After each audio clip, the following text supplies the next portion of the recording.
పాము రెండు మంచి స్నేహితులు. ఈ కప్ప మరియు పాము వచ్చేసి ఇద్దరు మంచి స్నేహితులు.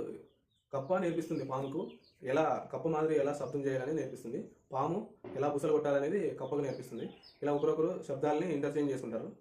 ఇలా శబ్దాలు ఇంటర్చేంజ్ చేయడం వల్ల కప్ప పాముల నుండి రక్షణ పొందడం కొరకు బుసలు కొట్టడం నేర్చుకుంటుంది.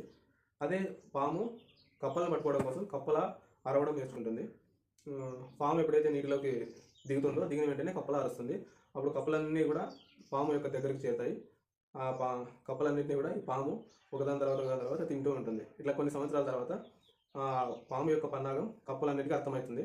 అర్థమైన తర్వాత ఆ పాము యొక్క పన్నాగం పసిగట్టిన కప్పులు కప్ప మాదిరి అరిస్తే ఆ కప్పలన్నీ రాకుండా అక్కడే ఉంటాయి.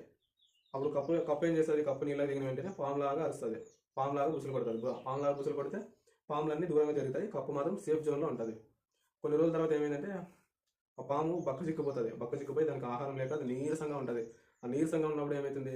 తన స్నేహితుని దగ్గరకు వచ్చి ఇంకా ఆహారం లేదు కాబట్టి తన స్నేహితుడిని చంపుకొని తింటుంది అనమాట. చెడు అనేది ఎప్పటికైనా చెడే చేస్తుంది. పాముకి పాలు పోసినంత మాత్రాన అమృతం రాదు కదా. పాము పాలు పోస్తే విషాన్ని ఇస్తుంది.